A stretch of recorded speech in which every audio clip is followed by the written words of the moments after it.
Chers amis cinéphiles et tous les autres aussi, bonjour. Nous nous retrouvons cette semaine dans le 4e épisode de J'ai pas vu, mais j'en parle quand même, une sélection de 3 films anglophones qui m'ont l'air tout particulièrement savoureux. Pour ceux qui nous rejoignent, le principe est simple. Chaque semaine, des films sortent, je fais une sélection et je vous dis pourquoi ces films méritent votre attention. Here we go! Le catch. C'est à la fois une pratique sportive et artistique. Longtemps considéré comme un spectacle de beauf, j'ai l'impression que depuis quelques années, il a été réévalué. Un peu comme le bodybuilding, la pole dance ou le drag. Comme j'aime bien vous parler de trucs que je ne connais pas, il n'est pas nécessaire de vous préciser que je ne connais vraiment pas grand chose en catch. Toutes mes connaissances proviennent du film The Wrestler de Darren Aronofsky, donc mon niveau est plutôt léger, contrairement au gars dont nous allons parler dans ce film. Il s'agit d'une production de la société A24, qui depuis sa création en 2012 a enchaîné plusieurs succès. Moonlight en 2017 qui gagne l'Oscar du meilleur film face à La La Land, avec notamment les films de Ari Aster, et surtout avec les triomphes de Everything Everywhere All at Once et de The Whale, qui en tout ont gagné 9 Oscars l'année dernière. Cette fois, nous allons suivre les Von Erich, une famille de catcheurs dirigée par le patriarche, ancien catcheur lui-même, Fritz Von Erich, inventeur d'une prise de catch appelée Iron Claw, qui donne son nom au film. Si j'ai bien compris, cette prise consiste à serrer de ses propres mains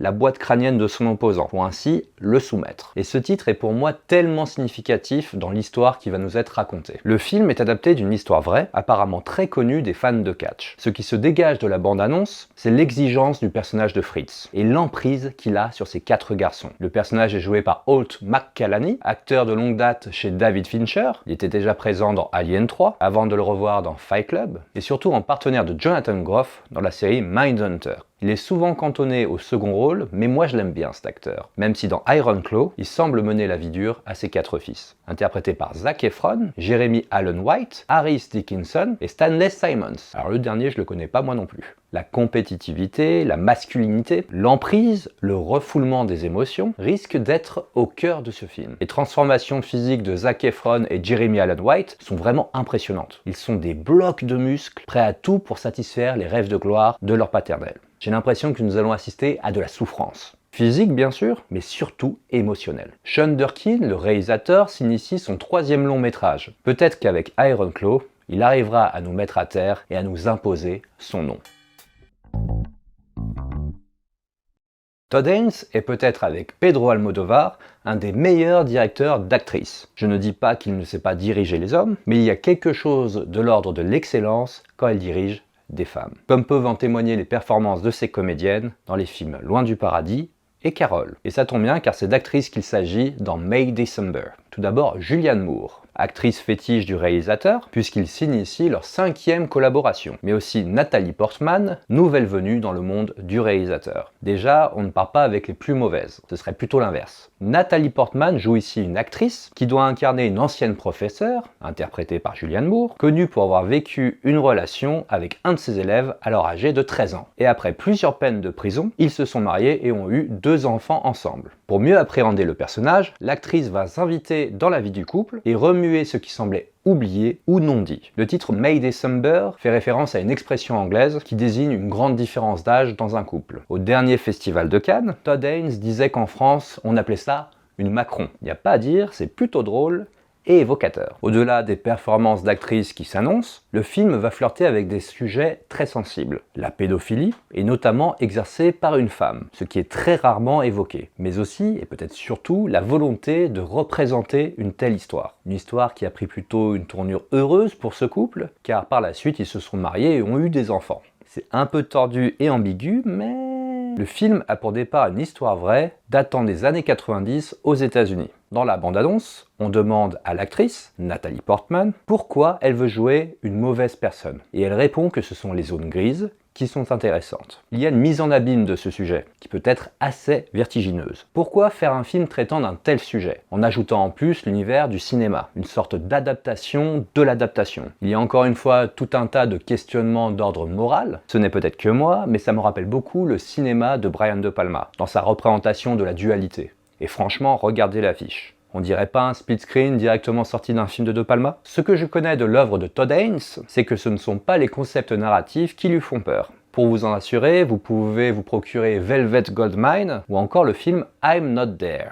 Concernant ce dernier film, je vous renvoie vers l'excellente chaîne Le Ciné Club de Monsieur Bobine, qui va vous apprendre plein de choses, toutes plus intéressantes les unes que les autres. Sur le film, mais aussi sur Todd Haynes. Le film semble couvrir un éventail de thématiques plus brûlantes les unes que les autres, tout en flirtant avec le thriller. Donc je pense que ça peut être une bonne surprise. Maybe.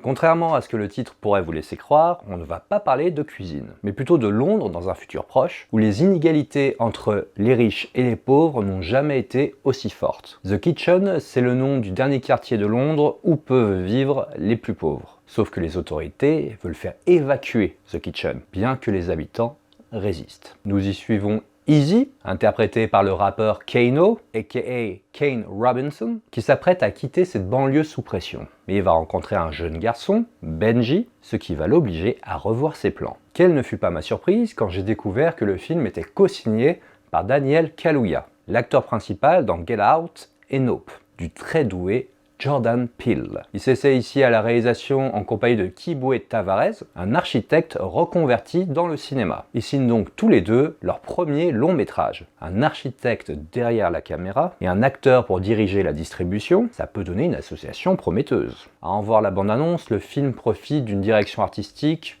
plutôt alléchante, urbaine mais aux accents futuristes, ça a de la gueule. Comme je le disais la semaine dernière avec Godzilla, la science-fiction s'imprègne souvent du climat social et politique pour les transformer artistiquement. Donc je le sens bien ce film. Mais attention à ne pas tomber dans la démonstration politique. Faudrait que le film soit plus que ça. Reste à voir ce que Kibwe Tavares et Daniel Kaluuya nous ont concocté.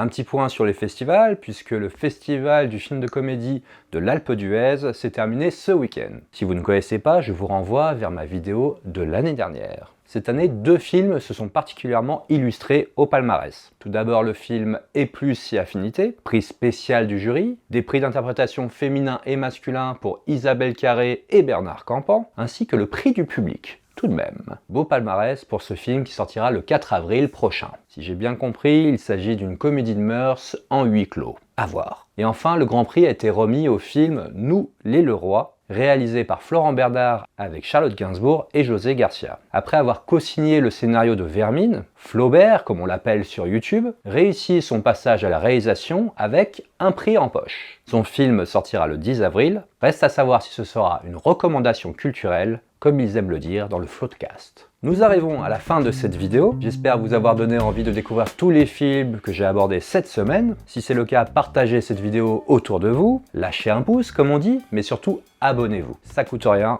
et ça fait très plaisir. Nous on se retrouve très bientôt pour parler de cinéma, le bisou.